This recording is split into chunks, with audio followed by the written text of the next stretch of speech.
Bonjour chers amis, bonjour le monde. Aujourd'hui pour une nouvelle vidéo en physique, notamment sujet type bac corrigé de la zone 1, cocodie. Dans cette vidéo, je veux plutôt de vous apprendre à faire des projections, à savoir comment manipuler un exercice d'oscillation mécanique, un exercice de centre d'inertie et un exercice de changer. Je vous conseille d'adhérer à la formation baccalauréat. Sachez bien que je débute le prépa bac ce 18 mai. Sachez bien que l'inscription du prépa bac est de 20 000 francs. Pour plus de renseignements, je vais mettre mon numéro en dessous. Mais vous retenez que j'ai le 05 44 71 31 16. 05 44 71 31 16. Le deuxième numéro est le 05 75 93 03 05. Je répète le deuxième numéro 05 75 93 03 05. Alors à présent, chers amis, nous allons corriger un sujet type bac. Alors, vous devez lire attentivement avec moi la lecture.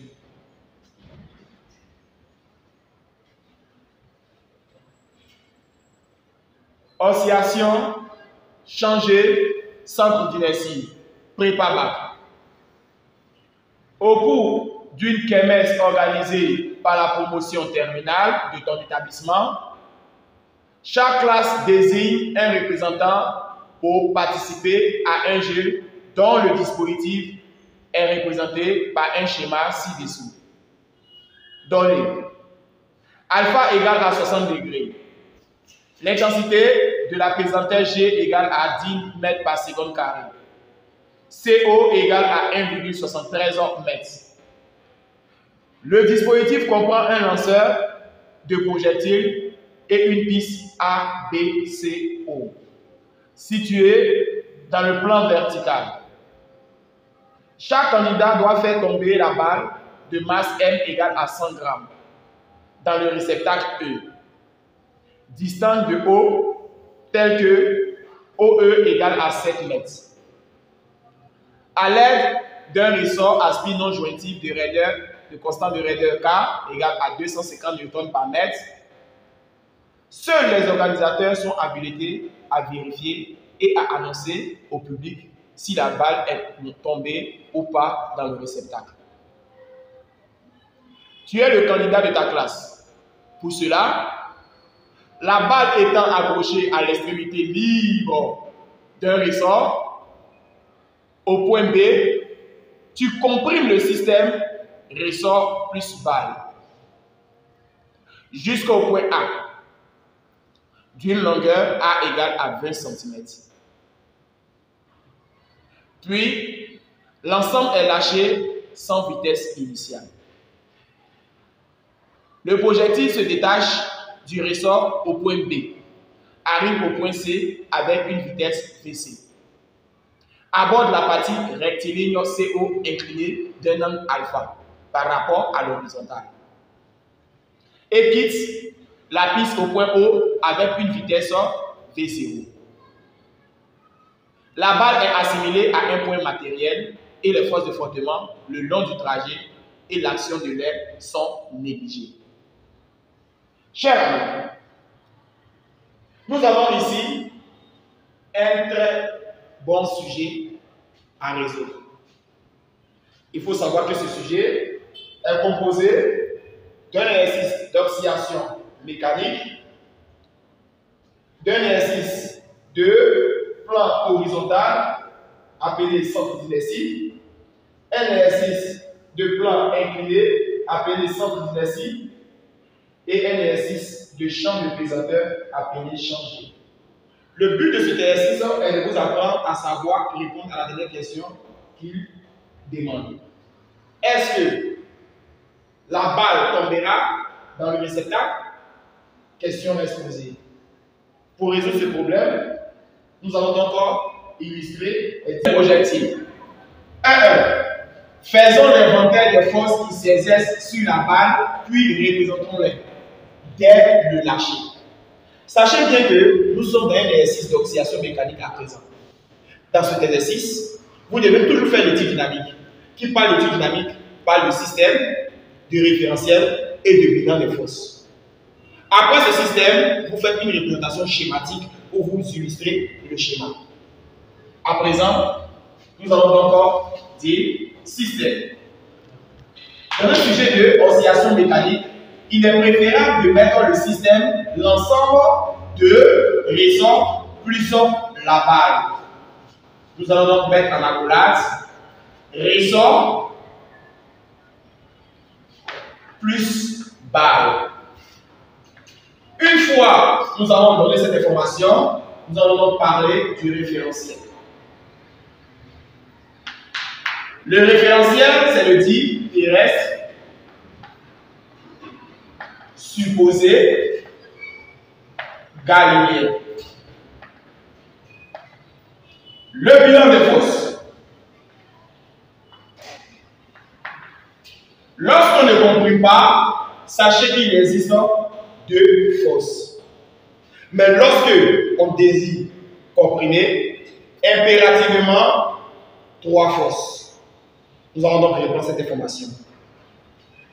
Lorsque on comprime, il existe trois forces.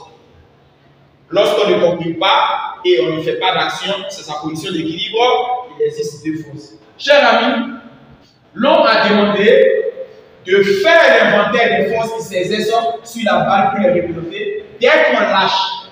Et si on lâche, il est obligatoire de mettre la troisième force appelée la tension du ressort. Nous allons encore donner plusieurs informations dans le sujet.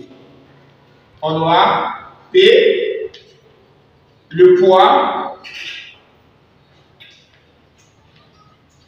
de la balle. R, la réaction du plan. T, la tension du ressort. Une fois que c'est fait, nous allons encore faire la représentation schématique. Pour cela, nous allons donc vous donner cette information.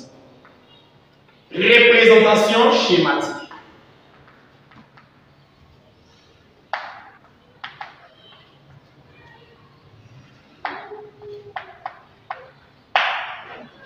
Et comment débuter? Nous quittons à présent sur le point de B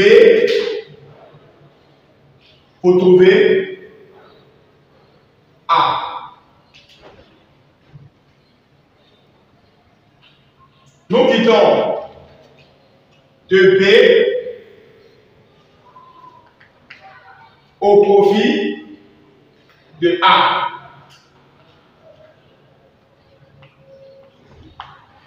À présent, nous allons tracer le centre de gravité du solide et respecter les consignes, ce qui signifie que le poids doit être perpendiculaire. La réaction doit être aussi perpendiculaire au support. Étant donné que l'on a comprimé, le geste appelé comprimer, c'est de pousser la balle pour aller au point B. Si vous poussez la balle pour aller au point B, si vous laissez, où la tension va se diriger après ce geste, la tension se dirigera dans le sens de X. Et pourquoi? Parce que je viens d'effectuer une compression. Ce qui signifie que si je lâche, la tension va aller dans le sens. Nous allons encore prendre l'information à partir de l'endroit où vous voyez la dernière fois. cette information-là et vous tracez. L'on obtient par la suite la tension. Nous allons donc marquer les différents points de notre sujet. La tension serait située donc ici. Le poids va partir à partir du centre de gravité, quant à la réaction à partir du support. Nous avons donc appris à l'élève à savoir représenter le poids, la tension et la réaction. À présent, nous allons donc passer à la prochaine question. 1-2.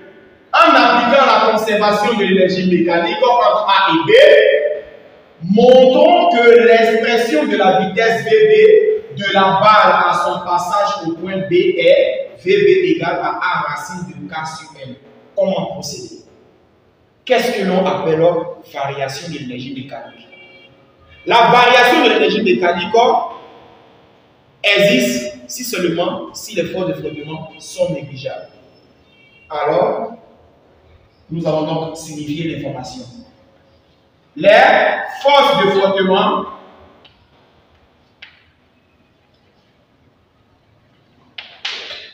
étant négligées sur tout le trajet, alors il y a conservation de l'énergie mécanique.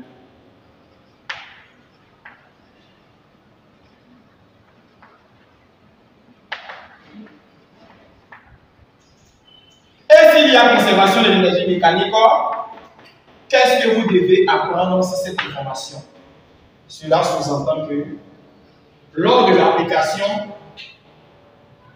de la conservation de l'énergie mécanique, il faut savoir que la variation de l'énergie mécanique est égale à 0. Alors, nous allons donc dire, appliquons la conservation de l'énergie mécanique. Alors, chers amis, quelle est donc la formule à maîtriser? La variation de l'énergie mécanique serait donc égale à 0. Cette propriété, vous devez la maîtriser. Dans ce cas-là, l'on contient le point A et le point B. Cette conservation doit s'effectuer du point A vers le point B. Nous allons donc donner une information principale. La conservation a lieu du point A vers le point B, ou du point B vers le point A. Il s'agit de la même chose. Du point A vers le point B, du point B vers le point A, il y a toujours conservation. Dans ce cas-là, la propriété deviendra la variation de l'énergie mécanique entre A et B, ou entre B et A, est égale à 0. Dans notre sujet, il faut pousser le solide de B pour aller vers A. Dans ce cas-là, la variation entre A et B devient finale moins initiale. On aura donc énergie mécanique de B moins énergie mécanique de A est égale à 0. Du coup, on aura énergie mécanique du point B serait donc énergie mécanique du point A. Il faut retenir que grâce au schéma, nous voyons le ressort au point A. Nous ne voyons pas de ressort au point B. Ce qui sous-entend que on sait que l'énergie mécanique est égale à énergie cinétique additionnée à énergie potentielle élastique s'il y a un ressort. On sait aussi que l'énergie mécanique peut se traduire en énergie cinétique plus énergie potentielle élastique plus énergie potentielle de pesanteur. Étant donné qu'il n'y a pas de hauteur, parce que nous avons un axe horizontal, nous allons donc dire que la hauteur sur l'axe horizontal est égale à 0 parce qu'il n'y a pas une hauteur. Ce qui implique que E et 0 va nous donner 0. Dans ce cas-là, nous allons donc utiliser la propriété que nous avons donc énoncée. Énergie mécanique du point B serait donc égale à énergie mécanique du point A. Du coup, au point B, vous allez donc signifier qu'au point B, vous ne voyez pas les ressorts. Et si vous ne voyez pas les ressorts, là-bas, il va exister que la vitesse. On aura donc en 1 demi de M V B carré additionné à 1 demi de K X B au carré qui est égal à énergie mécanique au point A. Au point A, vous voyez le ressort. Donc là-bas, on aura 1 demi de K XA au carré plus 1 demi de MVA au carré. Avec cette information, vous remarquez qu'au point B, vous ne voyez pas de ressort. Si vous ne voyez pas de ressort au point B, ça sous-entend qu'il n'y a pas KX carré. Cette réponse donnera 0. Il restera 1 demi de MVB carré additionné à 0. Au point A, vous voyez clairement qu'il y a ressort au point A. S'il y a ressort au point A, vous obtenez 1 demi de KXA au carré. Il n'y a pas de vitesse au point A, ce qui sous-entend que son expression donnera 0. À présent, nous allons donc avoir 1 demi de MVB carré qui est égal à 1 demi de KXA carré. Or, on comprime le ressort.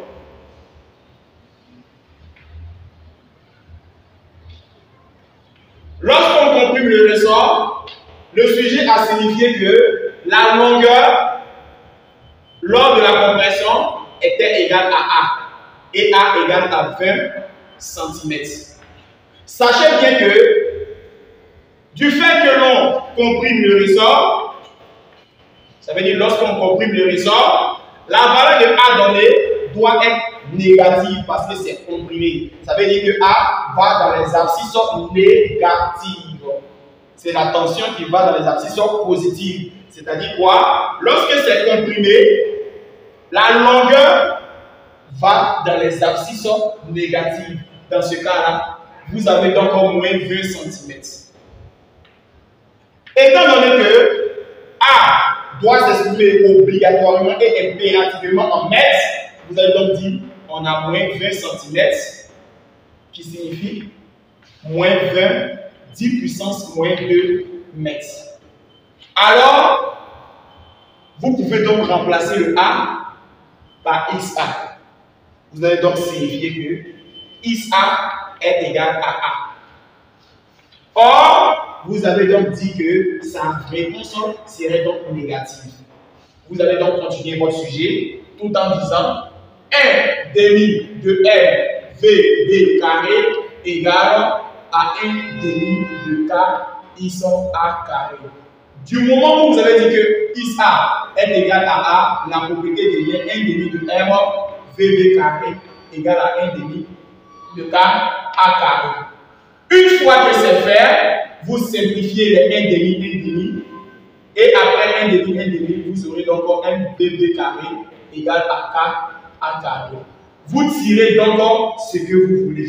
Il s'agit donc de VB carré est égal à K A carré sur L. Vous tirez donc l'expression que le professeur souhaite avoir. C'est d'enlever seulement que le carré pour avoir K A au carré sur M. Une fois que vous trouvez cette relation, étant donné que A est élevé au carré, vous pouvez donc faire sortir le A ici. Vous aurez en présence VB qui est égal à A racine de K sur L. Et pourquoi? A étant élevé au carré va quitter en bas de la racine et obtenir AC. Suivez. Comment procéder? D'abord, on a VB qui se présente sous la forme de A, racine carrée de K sur M. Nous allons donc faire l'application numérique,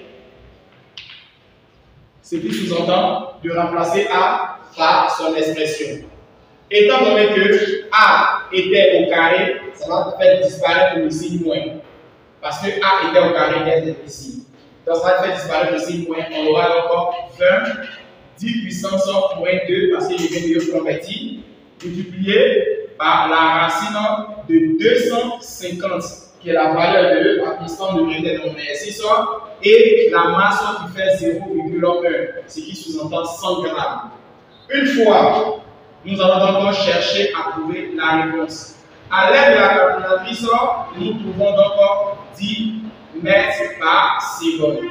À présent, chers amis, nous allons donc répondre à la question de étude du mouvement sur le parcours BCO. Chers amis, le parcours est appelé BCO. Vous voyez bien le parcours. Tronçon horizontal, tronçon plan incliné. Chers amis, quelle est la première question posée? De 1, énonçons le théorème de l'énergie cinétique. Le théorème de l'énergie cinétique, pour réussir ce théorème, je vous conseille de mettre d'abord la formule. Ce n'est pas obligatoire, mais lorsque vous mettez la formule, vous ne vous trompez jamais de votre vie. Mettez la formule et expliquez cette formule-là. C'est-à-dire quoi? Vous allez donc donner une information principale et automatiquement vous dites que variation de l'énergie cinétique et vous pouvez 2 points quelconques. Ici, je vais prendre peut-être B et C. Ce sont les points quelconques que j'ai choisis. B et C. Une fois que j'ai pris ces points, j'obtiens variation, simplement somme algébrique des forces extérieures appliquées à ces solides de B et C. J'ai pris 2 points quelconques. Je pourrais choisir A et B. Et cette information-là, je dois parler de ça. Énoncer signifie réciter son cours, cher ami. Énoncer signifie réciter son cours. Comment réciter cette formule sans oublier un mot? Vous regardez ce que vous avez donné de dire et vous commencez par dans un référentiel supposé galiléen, la variation de l'énergie cinétique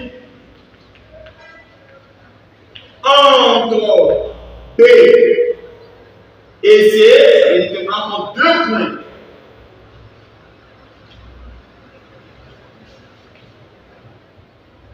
Quelconque. Dans mon exercice, quels sont ces points quelconques? B et C. Ces points.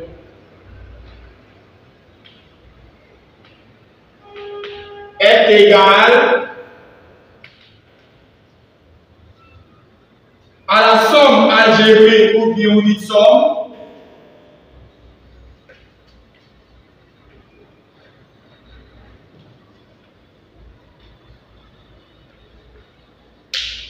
des travaux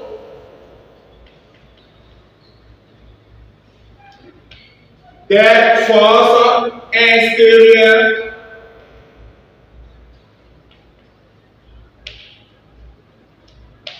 appliquées à ce système.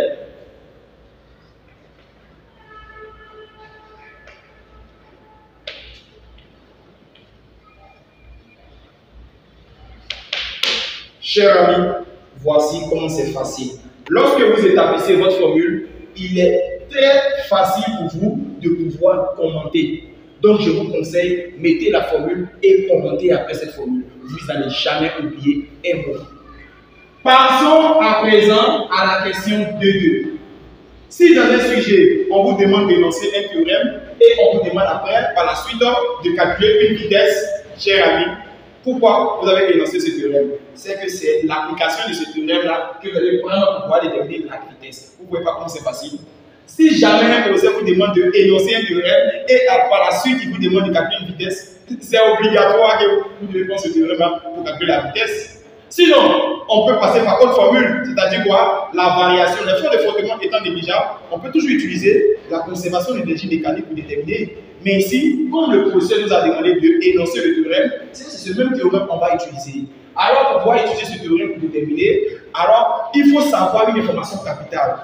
La première partie était oscillation. La deuxième partie, c'est un exercice de centre d'inertie.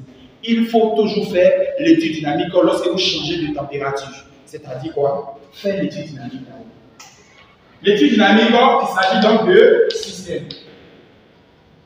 référentiel et le bilan des forces. Nous ne sommes plus en oscillation mécanique. Le système ici, il s'agit de une balle.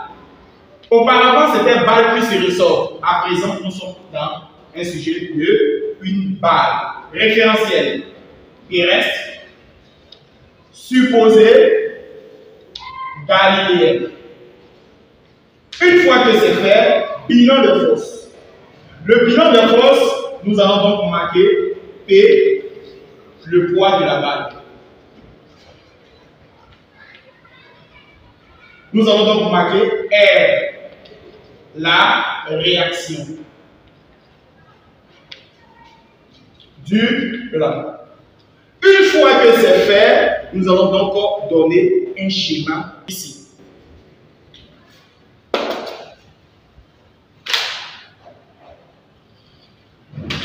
Entre B et le point C, matérialiser le solide,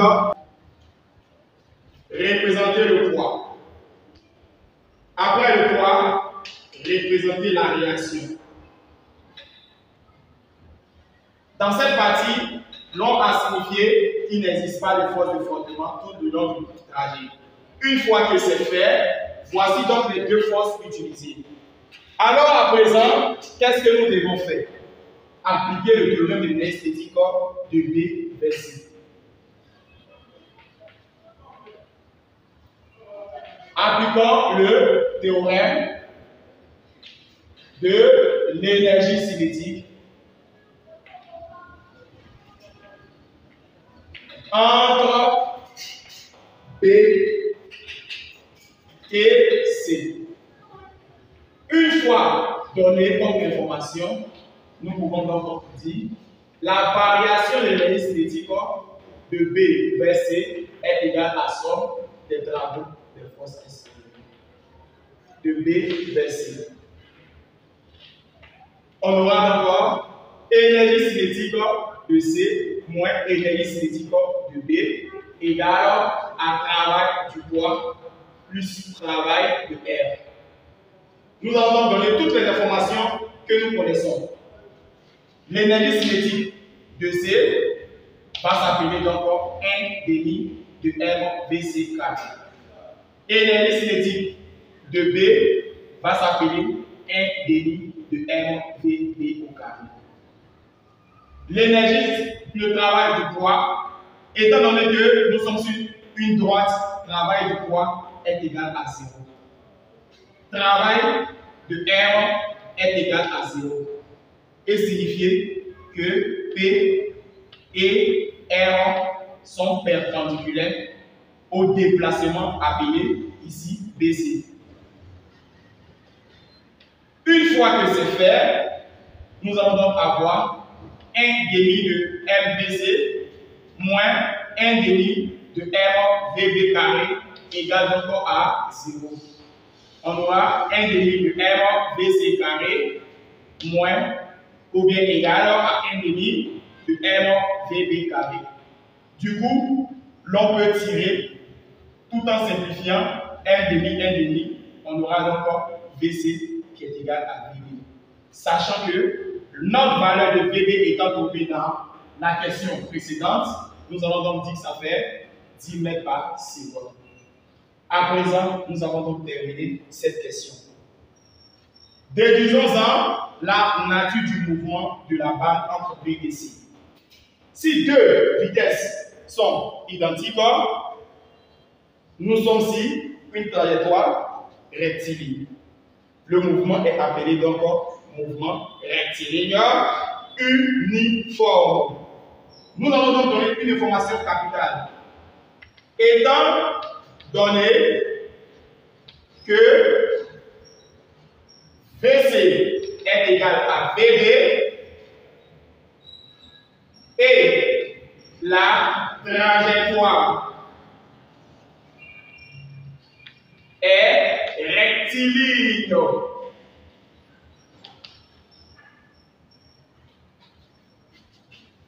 De plus, les frottements sont négligés.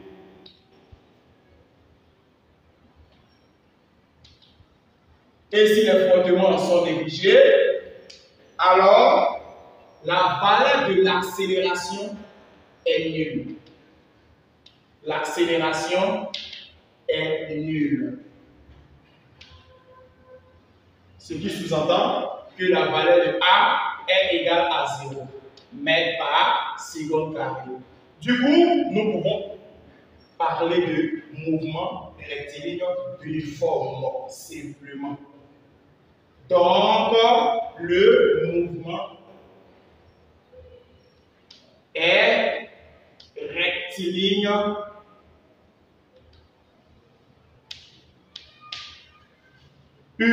uniforme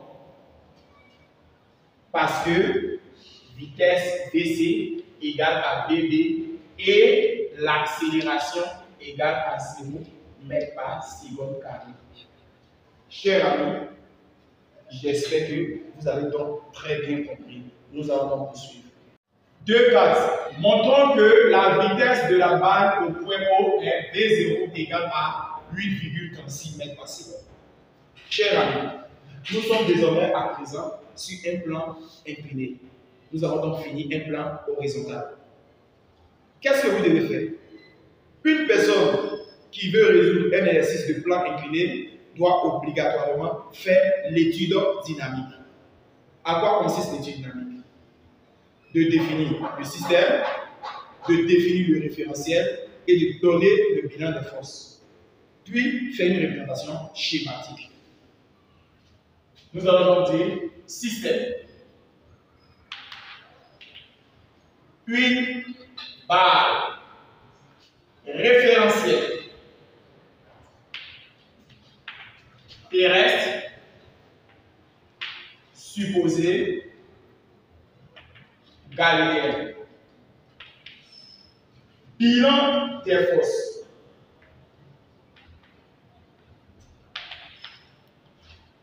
Ici, on a le poids de la balle. L'on a la réaction du plan. Sur tout le parcours, il n'existe pas de force de frottement.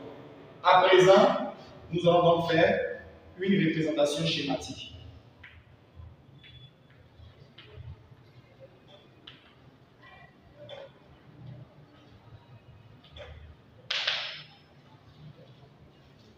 Nous allons donc représenter la partie plan incliné. Mettre à présent notre angle appelé alpha. Matérialiser le point matériel par un cercle. Tracer le centre de gravité. Positionner le poids de tel angle être perpendiculaire à ce support-là. Placer le point C et vers le point O. Représenter la réaction à former un angle de 90 degrés. Une fois que la réaction forme un angle de 90 degrés, alors, chers amis, vous avez donc réussi ces informations. Nous allons donc appliquer le théorème de Naïs-Mético entre le point C et le point O. Appliquons le théorème de l'énergie cinétique entre le point C et le point O. Une fois que c'est dit, nous allons donc donner l'information principale. La variation de l'indice cinétique entre C vers O est égale à somme des travaux des forces extérieures. Entre C vers O. Nous allons donc dire énergie cinétique finale moins énergie cinétique initiale est égal à travail du poids plus travail de R. Nous allons donner toutes les informations que nous connaissons sur les énergies. L'énergie cinétique en haut est égale à 1 demi de R V0 carré. L'énergie cinétique en C est égale à 1 demi de FVC au carré. Travail du poids, étant donné que nous sommes en train de monter, comment est la montée du solide par rapport au poids? Le solide est en train de monter, pendant ce temps, le poids descend. Le poids est opposé à la montée du solide, ce qui signifie que nous avons encore moins RGH. Travail de R est égal à 0. Pourquoi? R est perpendiculaire à CO. Dans ce cas-là, l'on obtient par la suite 1 demi de M VO au carré moins VC au carré est égal à moins MGH. Une fois que c'est fait, nous allons donc déterminer H. À présent, suivez attentivement comment l'on fait pour déterminer H. Pour déterminer H, vous devez faire le point de départ moins le point d'arrivée. Point de départ, point d'arrivée. La distance des deux est appelée H.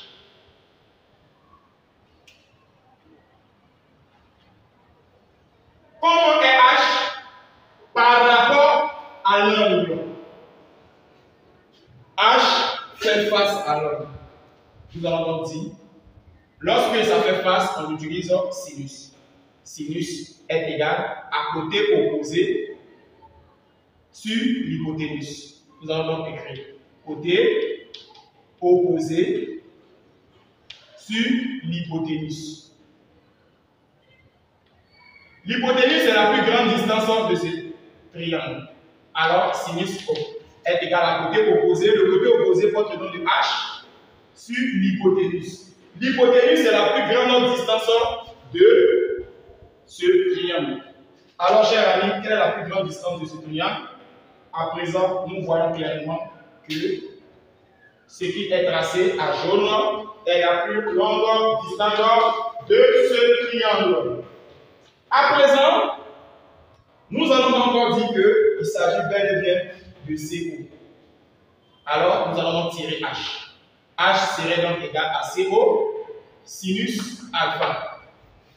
Partout où l'on voit H, nous allons donc remplacer par CO sinus alpha. L'on aura donc 1 demi de M, V0 au carré moins VC au carré est égal à moins MGH. Et remplacer ce H par cette valeur. 1 demi de R, V0 au carré moins VC au carré égale à moins MG et remplacer le H par CO sinus alpha. Nous allons donc faire passer 1 demi tout en simplifiant les M. On aura donc V0 au carré moins VC au carré égale et 1 demi va multiplier ici.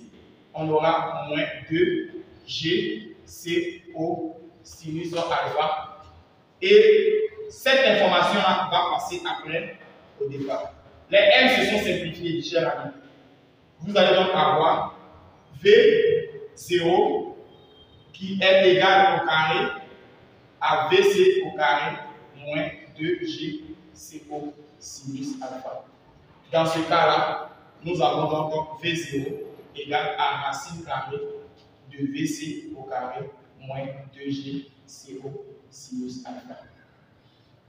Par la suite, Lors de l'application numérique, il suffit de remplacer chaque terme par sa valeur. C'est dans ce cas-là que l'on peut trouver l'information 8,37. Comment procéder? Application numérique.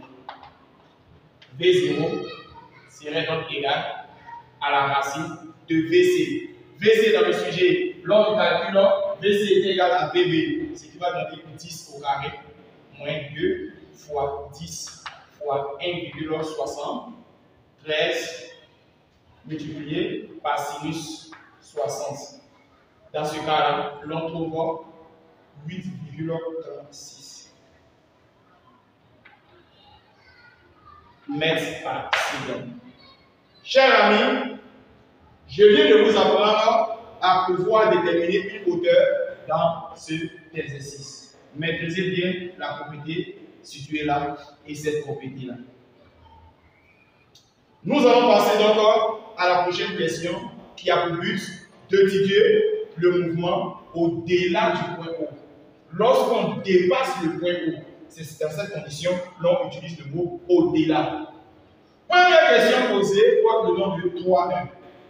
Énonçons le théorème du centre d'inertie. Chers amis, qu'est-ce que le théorème du centre d'inertie? Lorsque l'on vous demande de déterminer le théorème du centre d'inertie, il s'agit donc de la deuxième loi de Newton, qui nous dit somme vectorielle des forces extérieures appliquées au solide est égale au produit de la masse par le vecteur accélération de son centre d'inertie. C'est cette information-là que l'on doit utiliser. Pour ce faire, suivez attentivement. Je vous prie toujours de mettre la propriété. Cette propriété nous dit somme des forces extérieures appliquées à ce solide est égale au produit de la masse par le vecteur accélération de son sens d'inertie. C'est cette écriture-là que nous allons donc développer par la suite. À présent, nous allons donc dire dans un référentiel supposé galiléen, et vous allez prendre cette information. La somme vectorielle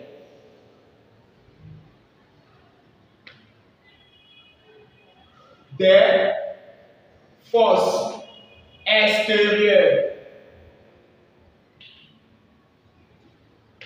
appliquées à ce système est égale au produit de la masse par le vecteur accélération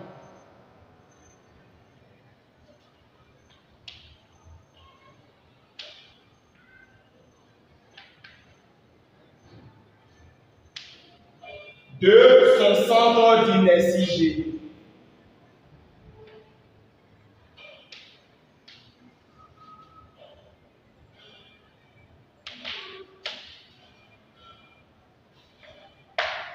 Chers amis, ce que vous venez de donner porte le nom de énonciation du théorème de centre d'inertie.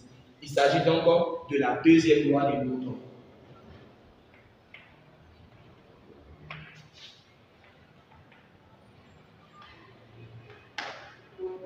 À présent, nous allons donc rentrer dans le champ de pesanteur appelé changer.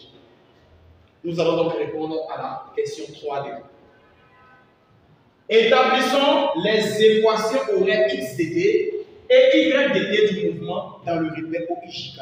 Pour commencer un exercice de changer, il faut regarder d'abord le repère pour commencer. Une fois que vous avez donc ciblé le repère, vous appliquez le théorème de centre d'inertie pour pouvoir déterminer l'accélération.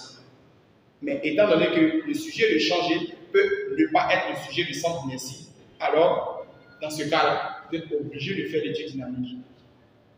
Il s'agit donc de parler de système.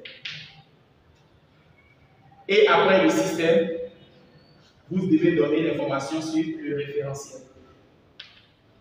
Puis après le référentiel, vous parlez du bilan des forces.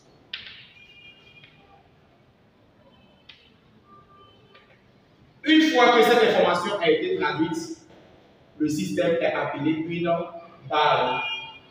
Le référentiel terrestre supposé galiléen. Une fois que c'est fait, bilan des forces. En changer, la seule force qui existe, l'on a le poids. C'est la seule force qui existe en changer. Le poids de la balle.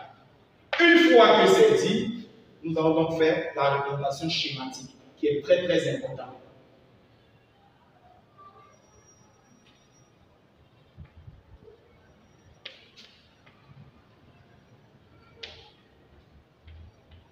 Dans ce cas-là, nous allons donc représenter le schéma avec toutes les informations que nous donnons ce schéma.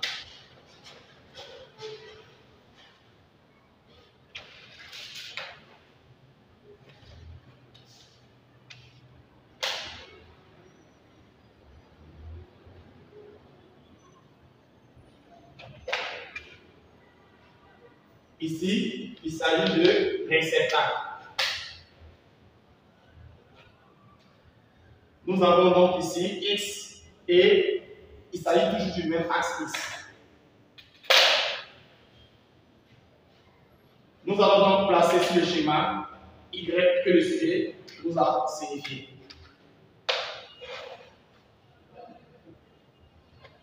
Ici, la vitesse appelée V0. La hauteur que le sujet nous a donnée. L'angle d'inclinaison. Placer sur le schéma, le changer. Si vous voulez, placer le poids.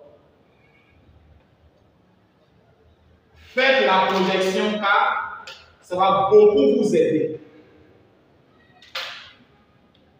Sur l'axe des X, sur l'axe des Y.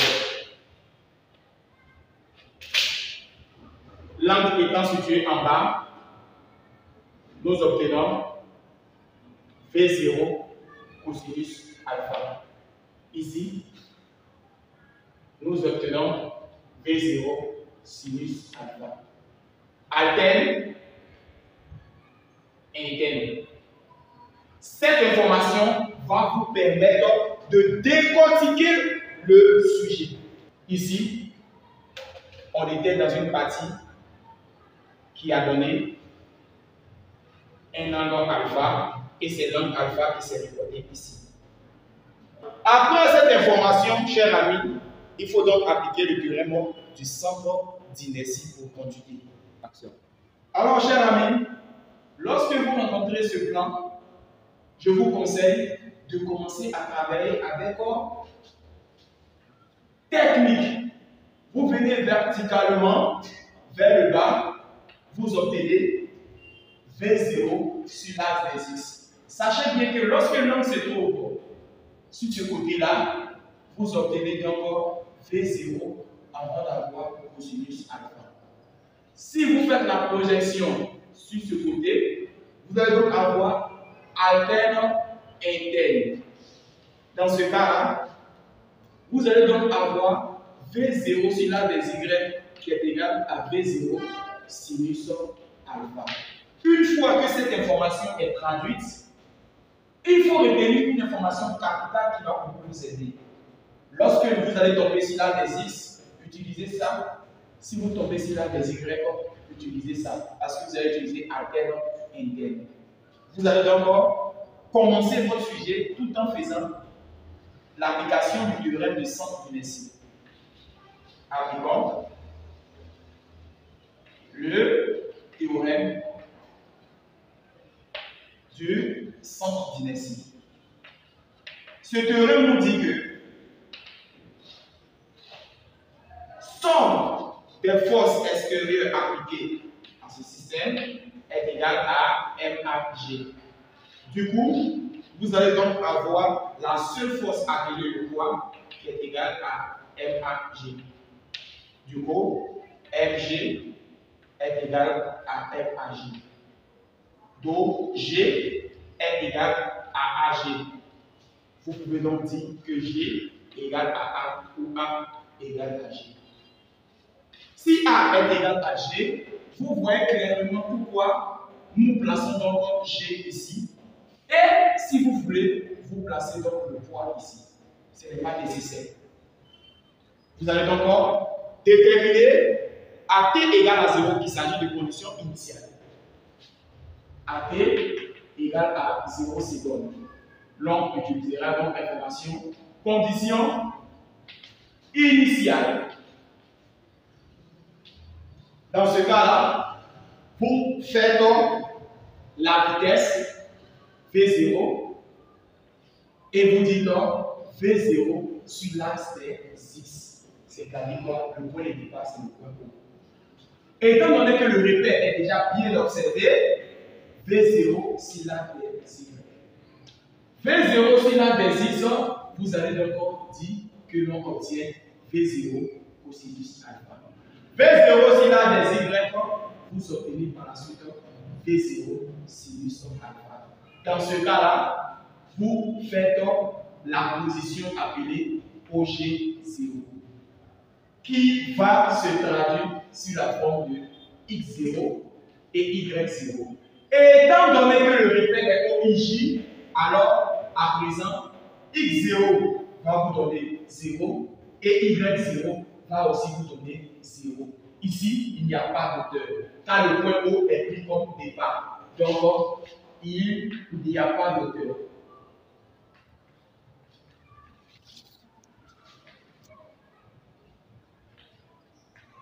Car le point O est pris comme départ.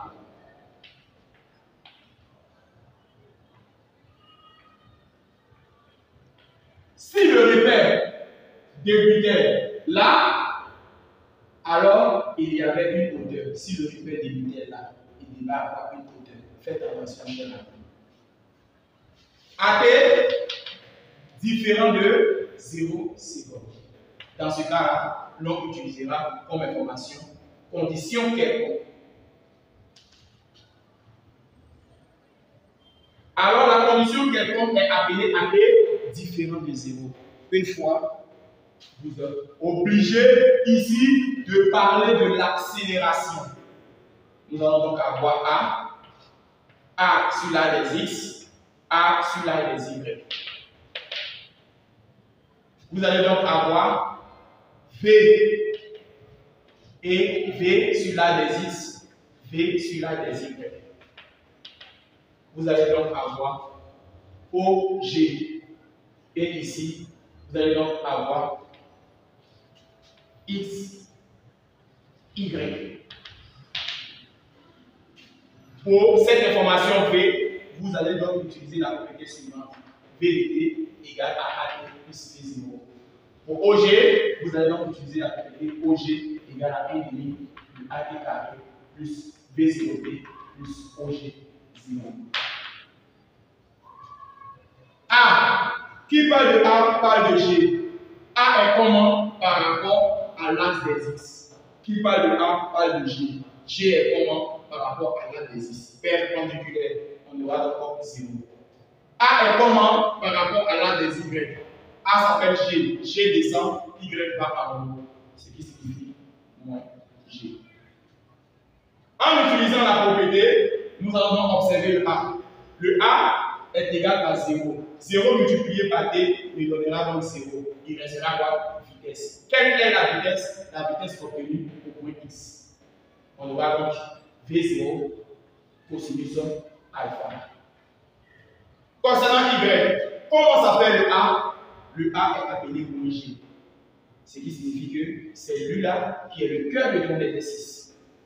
Ça sous-entend moins G. Et près de cette écriture-là, mettez T. Comment s'appelle V? Son V0 sur l'axe des Y est égal à V0 sinus alpha. Nous allons donc parler du terme suivant. Comment s'appelle son A? Son A est 0. Comment s'appelle son B? Son B0 est effectué. On aura donc V0 cosinus alpha, le tout multiplié par T. Et comment s'appelle son X0? Son X0 s'appelle 0. Concernant son A sur l'axe des Y est égal à moins 1 demi de G T carré plus V0 sinus alpha, le tout multiplié par T. Son Y0 porte le nom de 0. Après l'accélération, il y a implication de la vitesse. Après la vitesse, il y a implication de la position. Voici pourquoi c'est très nécessaire de savoir maintenant l'implication. Après l'accélération, il y a implication de la vitesse et après la vitesse, il y a implication de la position. Dans ce cas-là, à présent, nous pouvons donc répondre à la prochaine question qui est appelée l'équation cartésienne. Pour faire l'équation cartésienne, vous venez dans l'équation à t différent de 0 et cherchez une information principale. Numérotez l'équation ici, 1, et numérotez cette équation-là, 2. Vous perturbe. Pour ne pas que cette partie vous perturbe, maîtrisez à présent les équations que je vais vous donner. V de t égale à AT plus V0 sous-entend que si vous êtes en train de faire pour Vx de t, vous devez donc avoir AXT plus V0. Si vous êtes en train de faire pour Y, on aura Vy de t est égal à AYT plus V0. Ce V0 là va porter le nom de V0 sur l'axe des X. Ce V0 là va porter le V0 sur l'axe des Y. Vz de t est égal à AZ de t plus V0. Ce V0 là va porter le nom de Z. Voici comment l'on utilise pour pouvoir trouver ces différentes hypothèses. Étant donné que A n'existe pas dans la partie X, vous allez donc remarquer cette hypothèse-là. Étant donné que A existe sur la partie de Y, voici ce que nous allons trouver. C'est la même information que l'on a utilisée pour pouvoir remplir cette information-là. C'est-à-dire quoi? OG est égal à 1 demi de AT plus V0 et plus OG 0. Dans ce cas-là, on utilise la même hypothèse pour dire X de t est égal à 1 demi de AXT carré plus V0 XT plus X0. Si l'on le fait pour Y, on aura Y de t est égal à 1 demi de AYT carré plus V0 YT plus Y0. Si l'on le fait pour Z, Z de t égale à 1 demi de AZ de t carré plus V0 Z de t plus Z0. C'est cette écriture-là que l'on a utilisée pour pouvoir trouver cette équation. Alors, quelles sont donc les équations appelées X de t et Y de t? Nous allons donc dire les équations horaires X de t et Y de t sont X de t portera le nom de V0 cosinus alpha t. Quant à Y de t portera le nom de moins 1 demi de G t carré plus V0 sinus alpha t. À présent, chers amis, voici donc les équations horaires. Nous allons donc passer à l'équation cartésienne. Dans un anti-P, on a évoque 1 vous suggère x égale à V0 cosinus alpha et vous tirez donc le t. T serait donc égal à x sur V0 cosinus alpha. Cette écriture que vous venez de trouver portera donc le nom de durée de chute. Si l'on vous demandait de calculer la durée de chute, vous devez donc utiliser cette propriété-là. Après, dans 1, quantité. Dans 2, on remplace T par sa valeur. On remplace T par sa valeur. Quelle est donc la valeur de T? Il s'agira de X sur V0 cosinus alpha. On obtient par la suite notre équation sur le nom de Y de X, car à l'intérieur il possède X. On aura moins 1 demi de G, où vous remplacez le X, le T par X sur V0 cosinus alpha au carré plus. Vous prenez encore l'écriture V0 sinus alpha et vous remplacez par X sur V0 cosinus alpha. Une fois que c'est fait, vous prenez donc vos 100 fois et ici, vous faites agir le carré sur le X. On aura donc 1 demi de G et ici X au carré sur le bas, V0 au carré cosinus carré alpha. Une fois que c'est fait, V0 va donc multiplier l'écriture qui est située ici. On aura donc X V0 sinus alpha sur V0 cosinus alpha.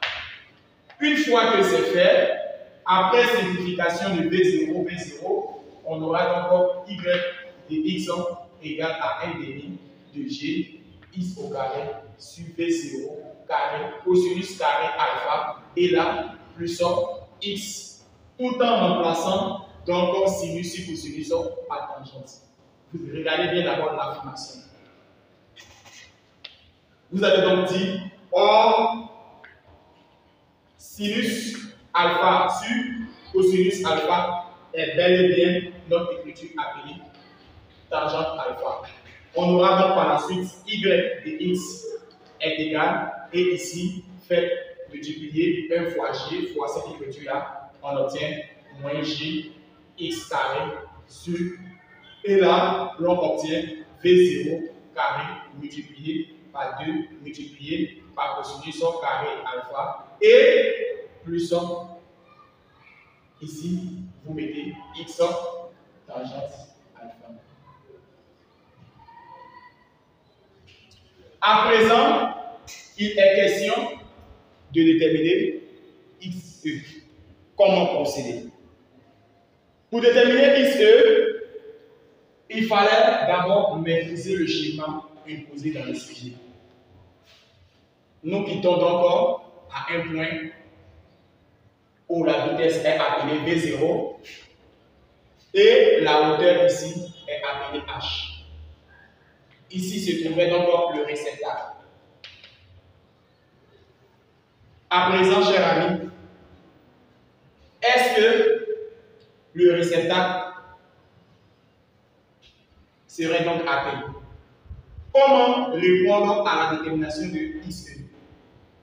Il faut savoir que le point ici est le point O et ici est le point E. On parcourt donc une distance appelée OE. Étant donné que OE dans le sujet est égal à 7 mètres, nous allons donc poser là où nous voyons X. Nous allons donc remplacer X par XE.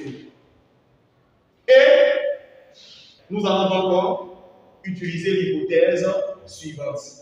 X va s'appeler donc XE tout en disant que Y serait donc égal à moins H. Et pourquoi? Parce que l'endroit où O est par rapport à Y, par rapport à H, H est dans le sens opposé de O. Si H est dans le sens opposé de O, quelle donc est l'hypothèse utilisée? H n'est pas dans le même repère que O. O est situé dans le repère situé vers le haut, quant à H dans le repère vers le bas. Alors, il faut dire Y va s'appeler donc YE qui serait donc égal à désormais moins H. Dans ce cas-là, vous devez donc prendre votre équation cartésienne et dans l'équation cartésienne, remplacer toutes les valeurs appelées x par xe et poser que ye est égal à moins h. Comme h se trouve dans la partie inférieure du repère. Dans ce cas-là, on pose que YE serait donc égal à moins H si et seulement XE est égal à X. Nous allons donc prendre notre équation tout en disant moins G sur 2V0 carré cosinus carré alpha de XE au carré plus XE tangente alpha égale à moins H. Une fois que c'est fait, nous allons donc faire passer le moins H sur ce côté-là. On obtient par la suite donc moins G sur 2V0 carré cosinus carré alpha XE carré plus XE tangente alpha plus H égale à 0. Nous allons donc chercher à déterminer XE. Par quelle méthode passer pour déterminer XE? Par le discriminant. Alors, nous allons donc chercher la valeur appelée l'hypothèse située là et la valeur appelée l'hypothèse située là. Tout en remplaçant chaque élément par sa valeur. On aura donc moins 10 sur 2 fois la vitesse V0 qui est 8,36 dans notre sujet, multiplié par cosinus de 60. Et la calculatrice doit être en degrés, n'oubliez pas. Ici, avoir XE au carré et là, avoir XE multiplié par tangente 60. La machine doit être en degrés. Et la hauteur du sujet, dans le sujet, il s'agissait de notre H. Et notre H du sujet portait le nom de OC sinus alpha, qui est bel et bien égal à 0. Chers amis, comment l'on a utilisé la valeur OC sinus alpha? On avait donc un plan incliné où le professeur avait donné un point de départ appelé C et un point d'arrivée appelé O. Nous avons donc un angle appelé angle d'inclinaison. Voici donc le côté appelé H. Nous allons donc reporter ce côté-là à obtenir une valeur appelée H. Comment est H par rapport à l'angle? C'est dans ce cas qu'on appelle la plus grande distance multipliée par l'angle sinus alpha. Pourquoi? Parce que H fait face à l'angle. Dans ce cas-là, à présent, nous allons donc remplacer OC et alpha par leur valeur. Dans ce cas-là, l'on obtient moins 10 sur 2 fois 8,36 au carré fois cosinus 60 au carré XE au carré plus XE tangente 60. Et là, OC dans le sujet est mentionné à l'aide de la lecture. OC est 1,73. On aura donc 1,73 multiplié par sinus 60 égale à 0. À présent, nous allons donc utiliser la calculatrice. Pour obtenir ces informations, vous êtes obligé de calculer le discriminant. Dans ce cas, on a discriminant est égal à B carré moins 4AC. A est égal à moins 0,286. On aura B qui est égal à 1,73. On aura C qui est égal à 1,498. Une fois que c'est fait, nous allons donc avoir discriminant B remplacé par sa valeur 1,73 au carré moins 4 fois A moins 0,286 fois le C qui est égal à 1,498 que vous pouvez donc donner 1,5. Le discriminant à 0, on a 2 racines doubles. Alors, si on a 2 racines doubles, dans ce cas-là, l'on utilise xe, 1 qui est égal à moins b, moins racine du discriminant sur 2a. Quant à xe2, qui sera donc égal à moins b plus racine du discriminant sur 2a. Après avoir fini de mettre les formules, il faut donc passer au calcul. xe1 serait donc égal à moins b, le b étant positif avec le signe moins, on aura donc moins 1,73. Après cette information-là, on aura moins racine de discriminant. Or, la racine de discriminant donne 2,17. Dans ce cas-là, nous allons donc mettre 2 multiplié par A. Étant donné que A est négatif, notre réponse donnera xe1 et nous allons donc effectuer le calcul. Une fois que nous effectuons le calcul, nous trouvons par la suite 6,818. 6,818. Lorsque vous finissez de trouver 6,818, alors étant donné que c'est positif, il s'agit donc d'une distance. Le deuxième, vous pouvez ne plus calculer car ce deuxième serait inférieur à 0. Lorsque une distance est positive, nous allons mettre en mètres. Lorsque la distance est négative, on appelle cela l'abscisse. Nous allons suivre.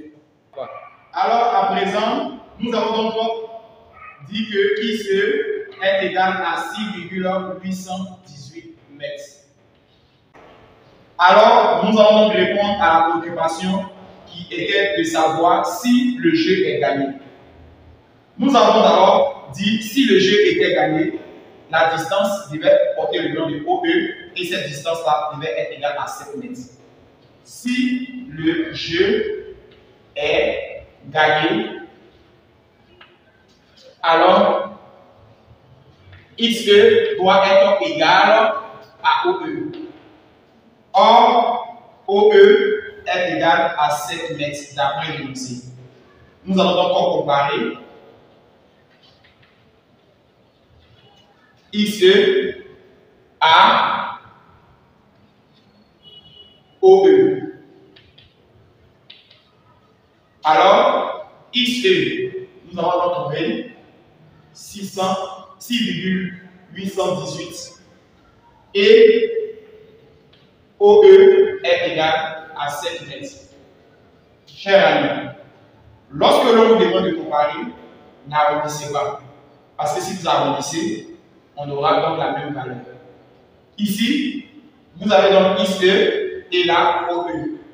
Vous remarquez que XE est inférieur à OE.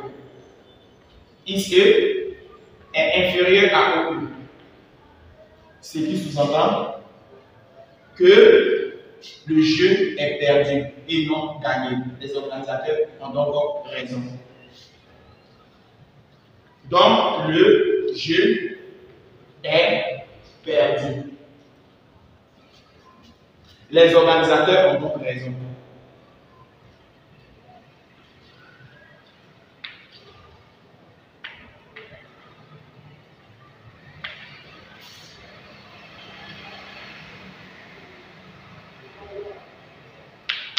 Alors, chers amis, le cœur de votre devoir en changer doit être basé sur les conditions initiales et les conditions quelconques. Les conditions initiales, il s'agit donc de déterminer AT égale à 0 et AT différent de 0. À la fin de notre sujet, il s'agissait de pouvoir répondre à la préoccupation des organisateurs qui nous disaient est-ce que le jeu serait donc gagné ou perdu? Nous avons donc comparé XE à OE. Nous avons donc constaté que OE était 7 mètres, pourtant XE était 6,818 mètres. Dans ce cas-là, nous concluons que OE étant supérieur à XE, le jeu est donc perdu par la personne qui l'a joué. Si ce fut un plaisir de partager cette vidéo avec vous. mais sachez bien que le prépare commence le 18 mai.